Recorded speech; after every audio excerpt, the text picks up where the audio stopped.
Oasis Audio presents The Discipleship Opportunity, Leading a Great Commission Church in a Post-Everything World by Daniel M., read for you by the author. To all the spiritually blind, asleep, and dead, awake, O sleeper, and rise up from the dead, and Christ will give you light. Ephesians 5:14. Introduction. Jesus said, I will build my church, and the gates of Hades will not overpower it. Matthew 16:18. The silence was deafening in the nearly empty room. I stood on the stage with my head held high and my wife next to me, ready to accept the challenge of being the lead pastor of a local church in the middle of a global pandemic. When our congregation was asked, will you embrace Jesus as Lord afresh today? There was no response. And then when our denominational leader asked, will you pray for the IMS and hold Daniel in his office of lead pastor in high regard? Will you be slow to criticize and quick to encourage? There was no sound, no chorus of amens, no indication of agreement, and no verbal affirmation. As I stood in front of the video cameras to affirm my pastoral calling and share my first words as lead pastor, I was desperately hoping that my family and the few essential workers in the building weren't the only ones listening. Did our congregation respond positively? Or had they just left the service on as background noise while they were making breakfast or doing laundry? There was no way to know.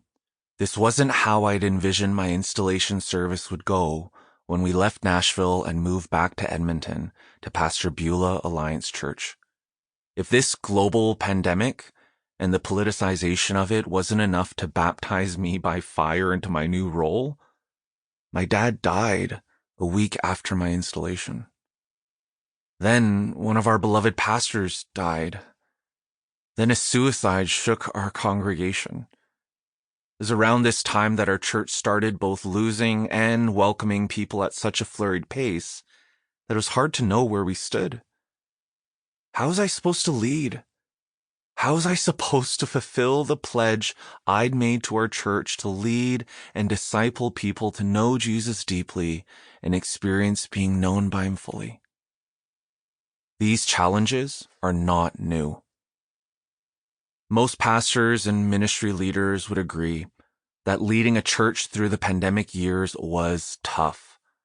Every church leader has their own story of the struggles they faced during those dark and lonely days, pastoring their congregation through fear of a contagious illness, caring for sick congregants, navigating pandemic politics, making decisions about building occupancy and mask policies, and dealing with church members who didn't agree with their decisions.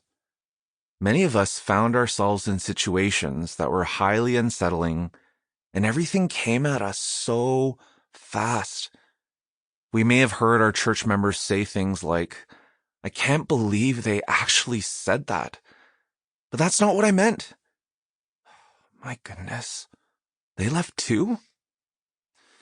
I just don't know what to do anymore. If any of this sounds familiar, I want to tell you that I'm sorry and I feel your pain.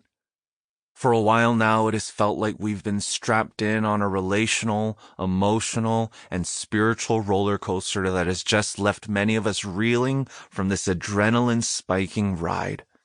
Just to be clear, this book is not about the pandemic and its effects on the church or church leaders. The challenges we are facing are not new. The truth is that for years, much of the church has been slowly forgetting her identity.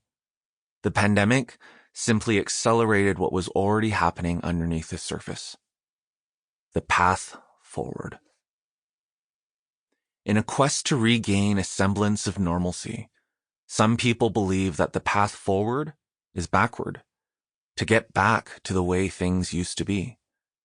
While that strategy might work for some things, it won't work for churches in this season. One thing I've realized is that before 2020, instead of teaching our people how to live like the light of the world, we let them settle with the shadow of our light. Instead of prioritizing disciple making in our church, we elevated attendance Sample complete. Ready to continue?